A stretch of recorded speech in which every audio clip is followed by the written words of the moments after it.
This video is presented by VoiceOver article. Credit counseling or debt settlement.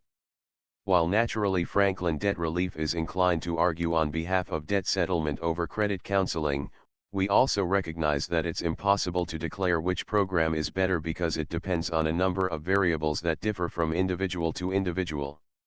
The purpose of this article is break down which factors you should consider before choosing the appropriate option. 1. What can you afford?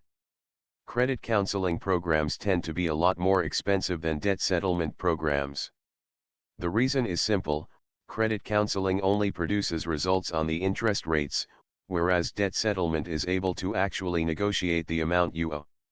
Simply put, if you are in a true financial bind, then the clear choice for you should be debt settlement, and on a pure money saved basis, debt settlement will almost always be the answer.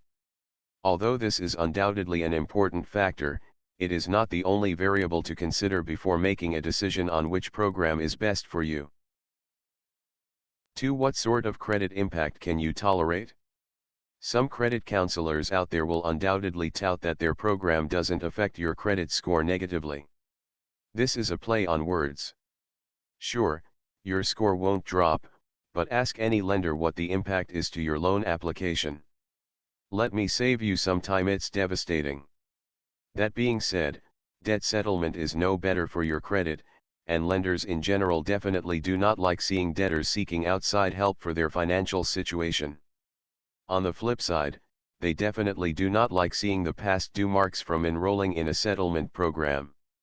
So let's consider this example. 4 years ago, John decided to use credit counseling, and Mary decided to follow the debt settlement path.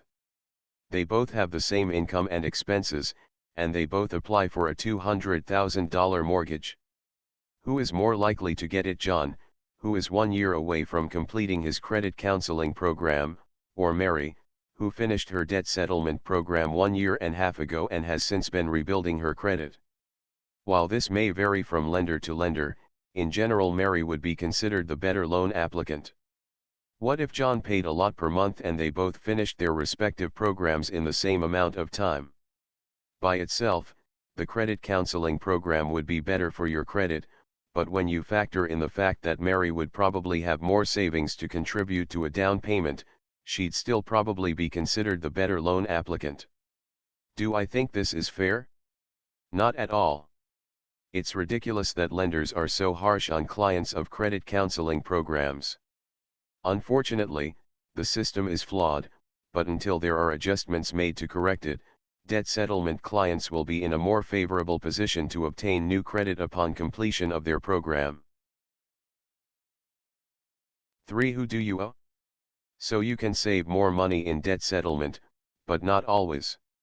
If you owe a more aggressive creditor like Citibank, then it's possible that credit counseling or bankruptcy may be a better option for you. The reason: Citibank not only tends to settle for more on average, but they are also more likely to pursue legal action to collect a debt.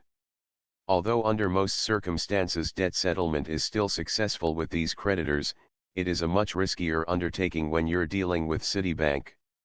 If you cannot afford credit counseling and your debt is exclusively with Citibank, then unfortunately you're probably better off filing bankruptcy. 4. What is your personality type? I've read just about every article online regarding credit counseling versus debt settlement, and I'm amazed by how most finance authors eliminate the human element from this discussion. The bottom line: debt settlement is not for the faint-hearted. There is no guarantee that everything will work out completely as planned. Some settlements may be higher than estimated. Some settlements may be lower than estimated. You will inevitably get some creditor calls.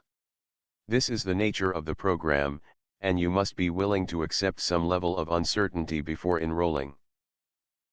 I organized the following 4 questions in this order on purpose. After all, if you can't afford credit counseling, then it's pretty much out of the picture as an option for you anyway. I don't mean to sound overly cynical, but we live in a material world and issues like having an anxious personality must be sacrificed when you don't have the money necessary to freely exercise this aspect of your character.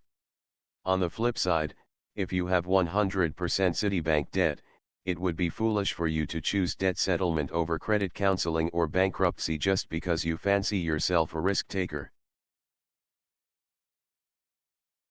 There are countless other variables that influence whether debt settlement or credit counseling is appropriate for you, i.e., what state you live in, your income source, etc. Your best bet is to discuss your individual situation with someone knowledgeable in these arenas. This video is presented by VoiceOver article.